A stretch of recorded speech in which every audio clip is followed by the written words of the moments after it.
Donc pour l'isolation, donc il y a plusieurs solutions. Tout le monde connaît, je pense, beaucoup de monde connaissent l'Armaflex, qui est très répandu dans les fourgons. C'est un très bon isolant. Après, moi, j'utilise autre chose, parce que avec le nombre de fourgons que j'ai pu isoler et pratiquer, en fait, je me rends compte qu'il y a différentes chaleurs, différentes poses. Voilà, il y a plein de choses à faire. Donc, je vais partir pour ce fourgon-là sur un isolant à bulles. En fait, c'est un isolant à bulles. Là, c'est de la marque Soprema. Après, il y a plusieurs types d'isolants, à multicouche, tout ça. Celui-ci, je l'avais utilisé dans mon ancien camion sur l'L300.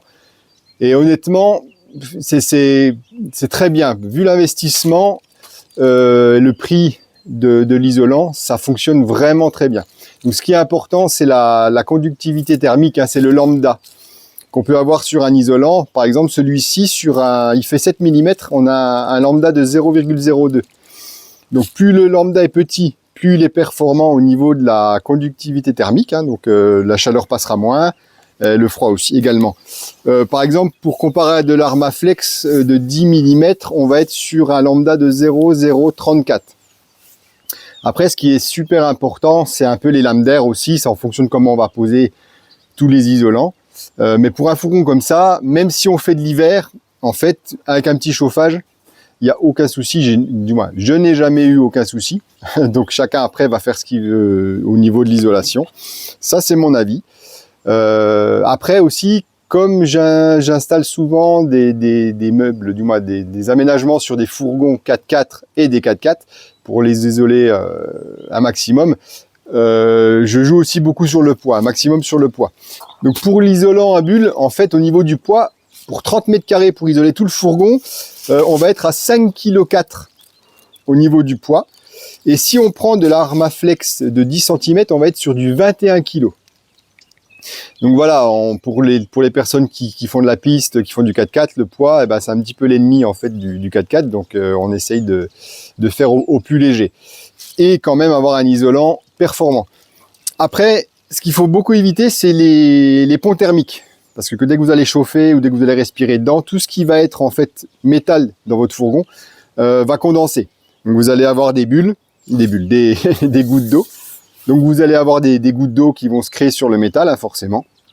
Et ça va couler. Donc ça, c'est vraiment pénible.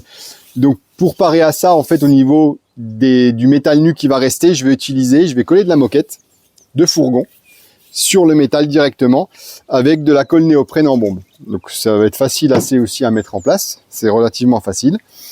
Comme l'isolant. Donc l'isolant, en fait, je vais mettre du scotch double face, du très bon scotch, hein. Il faut qu'il accroche vraiment beaucoup. Pour pouvoir recouvrir tout le fourgon déjà avec l'isolant, et après on mettra les panneaux dessus. Les jonctions d'isolant vont être faites avec du scotch spécial, hein, scotch aluminium, pour pouvoir bien calfeutrer en fait le chevauchement de l'isolant pour ne pas avoir de pont thermique. Voilà, l'avantage de ça quand je fais l'isolation, c'est qu'il va être posé au niveau des panneaux, devant les panneaux, et après je viendrai mettre mon panneau bois dessus.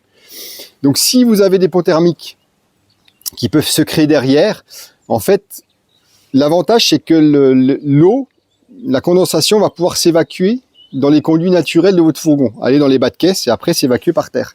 Ça évite vraiment de laisser l'humidité dans l'isolant. Et là, on peut avoir ça peut pourrir, vous allez aller avoir de la rouille, donc je trouve pas ça l'idéal. Après, ce que je conseille vraiment de ne pas faire, comme on voit beaucoup d'installations, donc chacun fait ce qu'il veut avec son camion, évitez de mettre alors tout ce qui est laine de verre, laine de roche, laine de bois. Quand on les voit, ils bourrent tous, certaines personnes bourrent tous les montants, tout ce qui est au niveau des évacuations d'eau, tout ça c'est bourré de laine. Donc déjà, avec les vibrations, c'est très bien pour une maison, parce que vous êtes statique. Mais avec les vibrations, la route, en fait, vous allez mettre toute la laine ou la laine de bois dedans, puis avec les vibrations, elle va se tasser, elle va se tasser, elle va se tasser. Donc vous allez avoir de l'isolation en bas. Au-dessus, la tôle va se redégager et vous allez avoir de la condensation, des ponts thermiques. Donc pour moi, c'est une catastrophe parce qu'une fois que l'humidité s'est mise dans les bas de caisse, dans les ailes, et ben l'humidité y reste, elle ne va pas s'évacuer et le fourgon va pourrir un petit peu plus vite. Voilà, donc ça c'est un avis personnel, donc ou un conseil pour certaines personnes qui veulent l'écouter. Moi j'utilise celle-là pour le côté poids facilité de pose. Les ponts thermiques seront limités et l'évacuation d'eau des condensations pourra s'évacuer. On va commencer à installer tout ça. Donc si vous avez des questions, n'hésitez pas à me les poser en commentaire. J'essaierai d'y répondre au mieux. Allez, c'est parti pour l'installation.